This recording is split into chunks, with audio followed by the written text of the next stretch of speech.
পাকিস্তান সিরিজকে সামনে রেখে গেল মাসেই চট্টগ্রামে শেষ হয়েছিল লাল ও সবুজ দলের মধ্যকার 3 দিনের প্রস্তুতি ম্যাচ। এর আগে 2 দিনের একটি ম্যাচও হয়েছিল।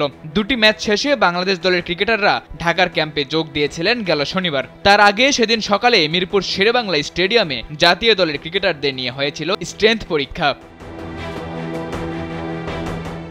রোববার থেকে হওয়ার কথা ছিল অনুশীলন, তবে কোটা সংস্কার আন্দোলন নিয়ে দেশব্যাপী শুরু হয় অসহযোগ আন্দোলন। পরবর্তীতে সেটি হয়ে পড়ে সরকার পতনের এক দফা আন্দোলন, যে কারণে রোববারের পর সোমবারের অনুশীলন সেশন বাতিল করে বিসিবি।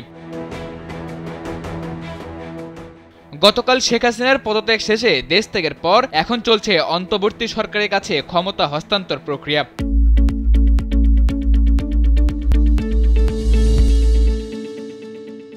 এমন অবস্থাতে আজ মঙ্গলবারও অনুশীলন বাতিল করেছে বিসিবি। তবে অনুশীলন বাতিলের এই সিদ্ধান্ত শুধুমাত্র আজকের জন্য।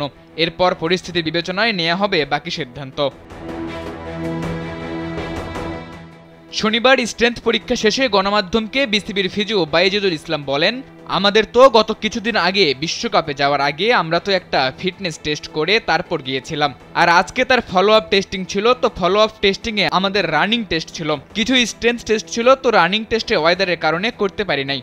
স্ট্রেংথ টেস্টটা করেছি সবাই মিলে, যারা যারা ছিল তারা সবাই টেস্টে ছিল। আজকে টোটাল 14 জন টেস্ট দিয়েছে সব মিলিয়ে। আমাদের তো গত কিছুদিন আগে ওয়ার্ল্ড কাপে যাওয়ার আগে আমরা একটা ফিটনেস টেস্ট করে তারপরে ওয়ার্ল্ড কাপে গিয়েছিলাম, আর আজকে তার ফলো আপ টেস্টিং ছিল।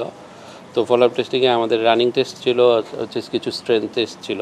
তো রানিং টেস্টটা আমরা ডিউ টু ওয়েদারের কারণে আজকে করতে পারি নাই। তো স্ট্রেংথ টেস্টটা আমরা সবাই মিলে আজকে কন্ডাক্ট করলাম। তো যারা যারা অ্যাভেলেবল ছিল তারা সবাই টেস্টে। এদিকে বর্তমান পরিস্থিতিতে অন্তত 2 দিনের জন্য পিছিয়ে গেছে বাংলাদেশ এ দলের পাকিস্তান সফর। মঙ্গলবার সকাল 10টায় এ দলের পাকিস্তানের উদ্দেশ্যে দেশ ছাড়ার কথা ছিল, কিন্তু গতকাল 6 ঘন্টার জন্য হযরত শাহজালাল আন্তর্জাতিক বিমানবন্দরে কার্যক্রম বন্ধ ঘোষণা হয়। সন্ধ্যায় বিসিবির সংবাদ বিজ্ঞপ্তি দিয়ে জানিয়েছে, অনিবার্য কারণবশত সফরটি অন্তত 48 ঘন্টার জন্য পিছিয়ে দেওয়া হয়েছে। সাদাতুর রাফি, কালবেলা।